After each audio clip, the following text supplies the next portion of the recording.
चलिए लाख टके की बात में सबसे पहले बात करेंगे बेलारूस की, जहां पर एक ही शख्स के छठी बार राष्ट्रपति चुने जाने के ऐलान के बाद जनता ने बगावत कर दी है। हालात कैसे हैं देखिए जरा।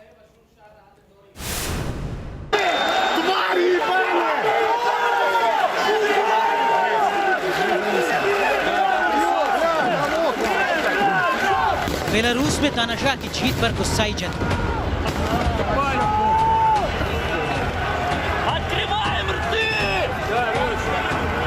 चुनाव नतीजे के खिलाफ सड़क पर आवाज।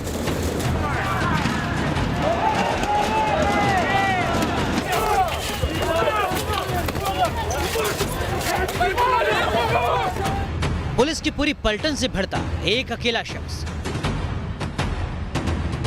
प्रदर्शनकारियों पर सख्त क्रैकडाउन। भीड़ पर पुलिस ने दौड़ाया ट्रक।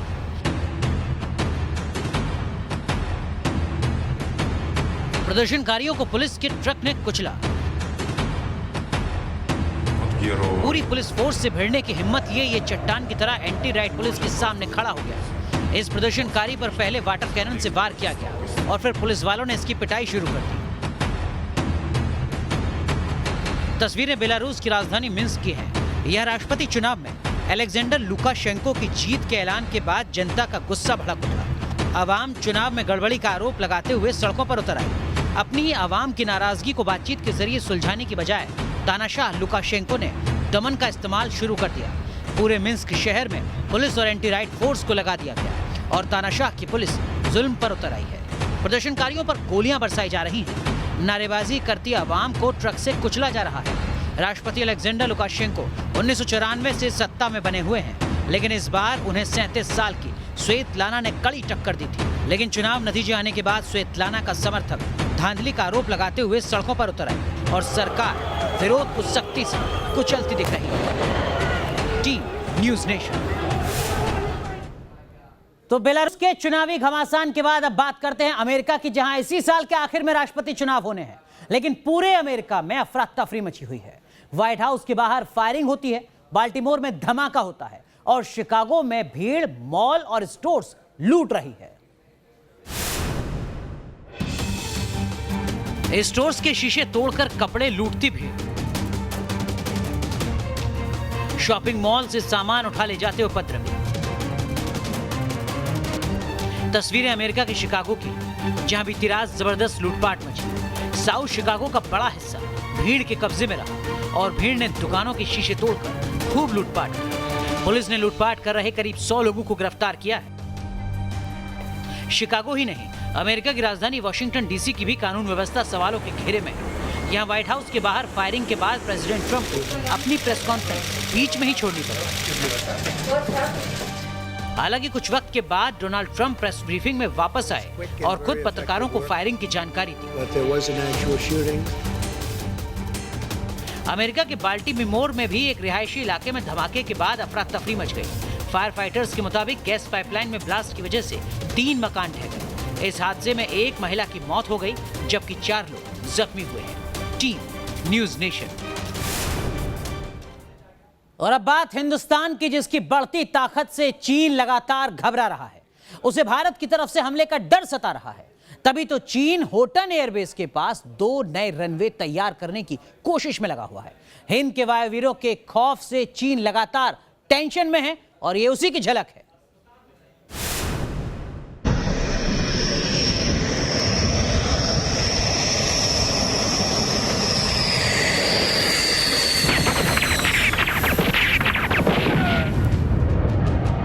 हिंद के आसमान में जब राफेल ने गर्जना की तो पड़ोस में बैठा ड्रैगन कांपने लगा। भारत के बाहुबल के साथ जब जंगी हथियारों ने हुंकार भरी तो चीन की फौज में हलचल मच गई। गलवान घाटी में जब से भारत ने चीन की साजिशों को ध्वस्त किया है, जब से हिंदुस्तान के तरकश में राफेल जैसा रणवीर आया है,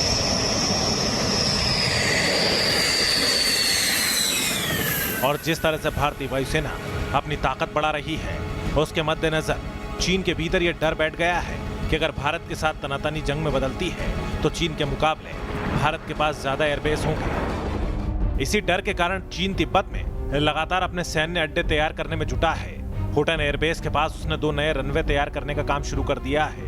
यह एयर स्ट्रिप होटन एयरबेस में महज 1 किलोमीटर दक्षिण में बिल्कुल समानांतर तैयार की जा रही है। इतना ही नहीं, पहली बार होटन के दक्षिण पूर्व में महज 4 किलोमीटर दूर भी चीन की एयरफोर्स के रनवे का निर्माण जोरों पर है। इस रनवे को इस तरह से तैयार किया जा रहा है कि इस पर बम धमाकों का भी कोई असर नहीं होगा।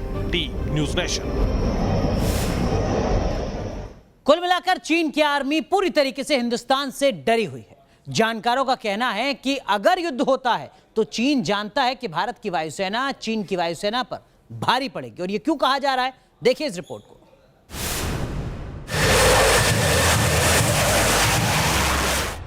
रियली की वायुसेना हवाई है। हवाई जंग में चीन को मिलेगी करारी मात।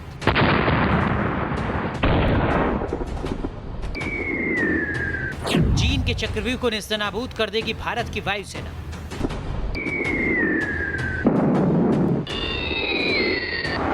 जब राफेल, सुखोई और मिराज 2000 की गर्जना होगी तो चीन की सेना हिंदुस्तान के सामने टिक नहीं पाएगी।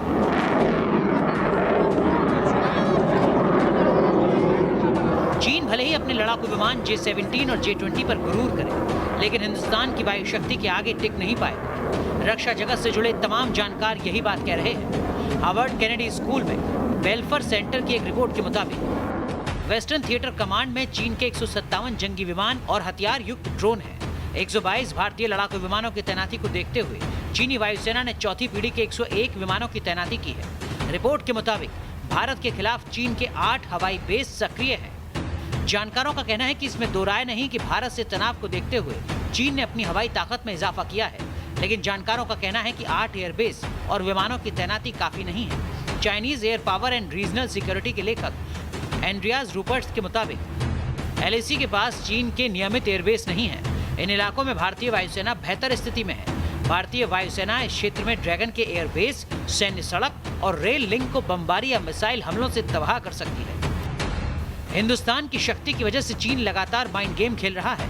चीन का विदेश मंत्रालय शांति की बात कर रहा है। चीन के विदेश मंत्रालय के प्रवक्ता झाओ लिजियान के मुताबिक जहां तक चीन भारत संबंधों की बात है तो दोनों देशों को मिलकर सीमा पर शांति और सुरक्षा कायम करनी चाहिए और द्विपक्षीय संबंधों को मजबूती से आगे बढ़ाना चाहिए। यानी चीन बातचीत का बहाना बनाकर घात करने की कोशिश कर रहा है, लेकिन भारतीय सेना तैयार है चीन को मुंहतोड़ जवाब देने के लिए।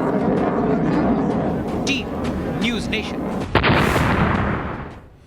दरअसल में अपने विस्तारवाद की नीति को और आगे बढ़ाने के लिए चीन कभी ना कभी किसी से उलझता रहता है। कभी वो ताइवान को धमका रहा है तो कभी वो अमेरिका से बेवजह उलझने की कोशिश करता है। और अब चीन ने चीन सागर के एक विवादित द्वीप पर कब्जा करने की कोशिश की, जिसके बाद जापान ने सख्त नाराजगी जताई है।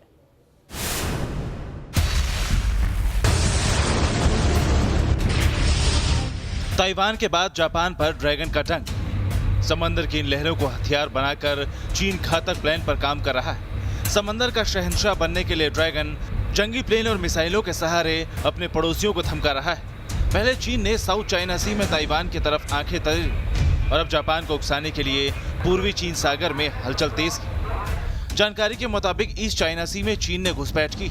सामने आया कि चीन ने पूर्वी चीन सागर के विवादित द्वीपों के पास चीन ने मछली पकड़ने वाली नौकाओं के जरिए साजिश का जाल बुना है। चीन की इस हरकत पर जापान ने सख्त चेतावनी दी। जापान ने कहा है कि चीनी घुसपैठ का जवाब देने के लिए जापान की सेना पूरी तरह से तैयार है, जबकि चीन ने दावा किया है कि दियाओ द्वीपों पर उसका अधिकार है। ऐसे में जापान को कोई हक नहीं कि चीन के मछली मारने वाले जहाजों को रोके। चीन की इस हिमाकत पर जापान आर पार के मूड में दिख रहा है, क्योंकि बार बार चीन यहाँ धमकता है। इससे पहले 2016 में भी चीनी जहाज इस इलाके में 111 दिन तक डटे रहे थे। यही कारण है कि जापान इस इलाके में चीनी घुसपैठ पर आक्रामक रुख अपना रहा है।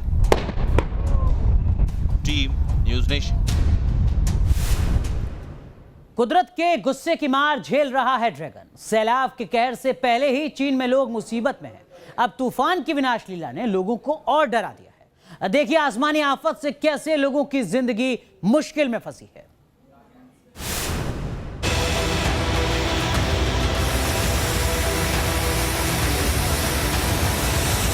कुदरत का क्रोध दुनिया के कई देशों में काल बनकर टूट रहा है। चीन से लेकर अमेरिका तक लोग आसमानी आफत के प्रहार से बेदम हैं। जल शक्ति के आगे खुद को महाशक्ति समझने वाला ड्रैगन भी घुटनों पर है। हैगीपिट साइक्लोन से हो रही जोरदार बारिश के बीच कार सवार युवक की जिंदगी खतरे में पड़ गई। युवक की कार सैलाब की तेज धार के बीच फंसी थी। पानी की मार से पहाड़ी रास्ता पूरी तरह से बंद हो चुका था। सैलाब का प्रहार कार में फंसे युवक को धीरे धीरे पहाड़ी रास्ते के किनारे खाई की ओर धकेल रहा था। मौके पर पहुंची रेस्क्यू टीम ने तेजी से युवक की जान बचाने का ऑपरेशन शुरू किया। रस्सियों की मदद से युवक को कार से निकालने की कोशिश शुरू हुई। काफी मशक्कत के बाद पानी की तेज धार में खिसकता हुआ युवक सड़क के किनारे तक पहुंचा और मौत के मुंह से बाहर निकल सका। चीन में आफत की बारिश ने लोगों की जिंदगी पर पहरा लगा दिया है। कई शहर बाढ़ के पानी में डूबे हैं। यहाँ लहरों को जिसने भी चुनौती देने की कोशिश की, तिनके की तरह बह गया। चीन में तूफान ने सैलाब के कहर को और बढ़ा दिया है। यहाँ बाढ़ बारिश से जोरदार तबाही हुई है। कई जगहों पर कारें पानी के प्रहार को सह ना सकी और हिचकोले खाते हुए सैलाब में बह निकली। कहीं पानी में लोग बह गए, कहीं ब्रिज ध्वस्त हुए, कहीं सड़कें तबाह हो गईं। चीन कुदरत के ट्रिपल अटैक को झेल रहा है। बाढ़, बारिश के साथ तूफान कई शहरों पर कहर मचा रहा है। चीन में इस साल 4 तूफानों ने कोहराम मचाया है। हैगीपिट साइक्लोन ने चीन में बर्बादी का खतरनाक खेल खेला है, जिससे लोगों की जान आफत में है। Team news nation. और अब बात करते हैं इंडोनेशिया के सुमात्रा की, जहां ज्वालामुखी ब्लास्ट के बाद लगातार राख और धुएं का गुबार देखा जा रहा है और बढ़ते वक्त के साथ इसके दायरे में काफी ज्यादा इजाफा भी हो रहा है।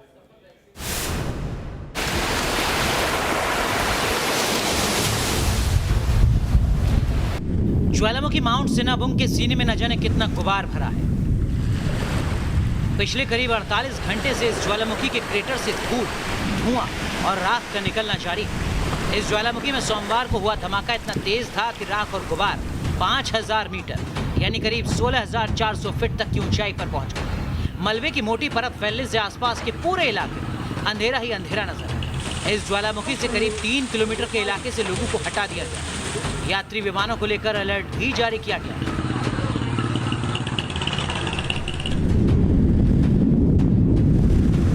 सुमात्रा आइलैंड में मौजूद ये ज्वालामुखी पिछले 400 साल से सोया हुआ। साल 2010 में इसमें पहली बार धमाका हुआ और तब से ये हर कुछ वक्त के बाद लगातार भभक रहा है। साल 2013 में भी इसमें ब्लास्ट हुआ था, तब से ये ज्यादा एक्टिव हो चुका है। 2016 में ज्वालामुखी में हुए धमाके से 7 लोगों को जान गंवानी पड़ी थी, जबकि 2014 में ऐसी ही घटना में 16 लोगों की जान गई।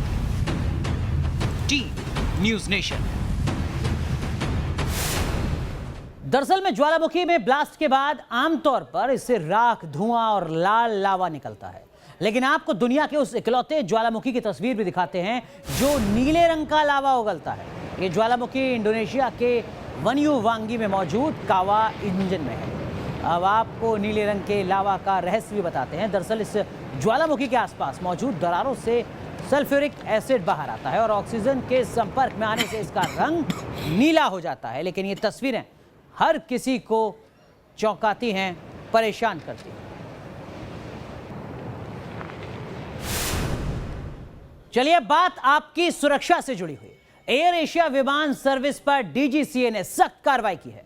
एयर एशिया के 2 सीनियर अफसर्स को 3 महीने के लिए सस्पेंड कर दिया गया है। मामला यात्रियों की सुरक्षा से खिलवाड़ करने से जुड़ा है। ये रिपोर्ट देखिए।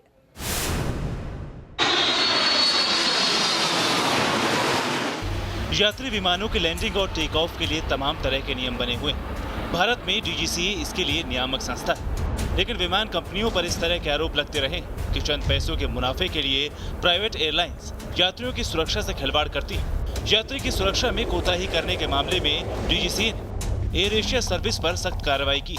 इसके 2 सीनियर अफसरों मनीष उपल और मुकेश निमा को 3 महीने के लिए सस्पेंड कर दिया गया है। ये कार्रवाई एयर एशिया के पूर्व पायलट गौरव तनेजा की शिकायत पर की गई। जून में गौरव तनेजा ने आरोप लगाया था कि एयरलाइन अपने पायलट को एयर ट्रैफिक फ्यूल बचाने के लिए 98% लैंडिंग फ्लैप 3 मोड में करने का दबाव डालती।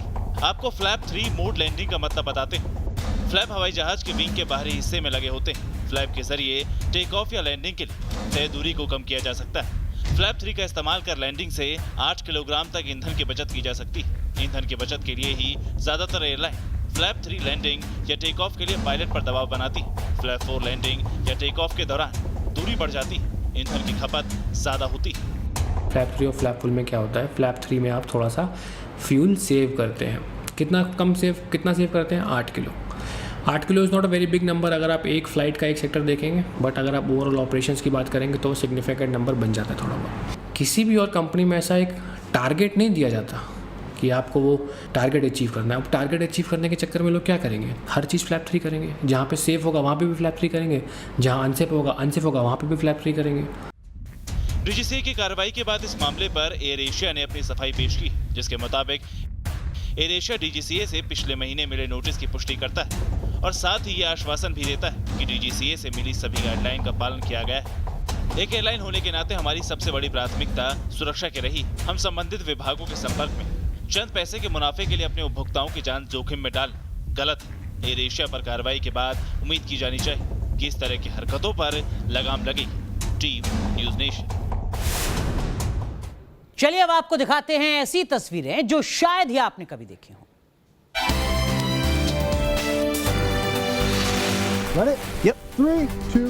पहाड़ से छलांग लगाने का ये वीडियो देखने वालों को हैरान कर रहा है। हालांकि इसमें स्टंटबाज ने पैराशूट पहना हुआ है, लेकिन हमारी आपसे अपील है कि आप इस तरह के स्टंट करने की कोशिश बिल्कुल ना करें।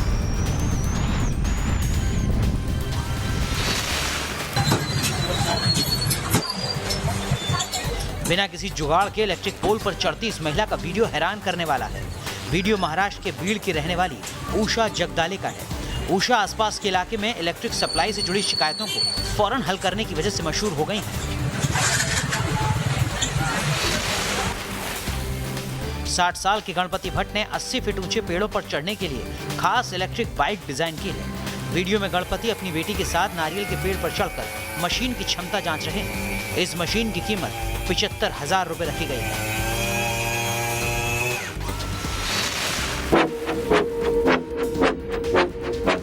धरती का चक्कर लगाते इंटरनेशनल स्पेस स्टेशन का ये वीडियो सैटेलाइट से लिया गया है। देखिए अंतरिक्ष में किस तरह आगे बढ़ता दिख रहा है ISS।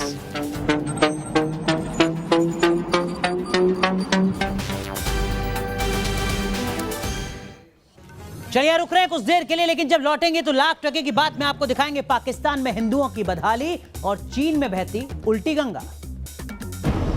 नापाक धर्मांतरण का काला सच।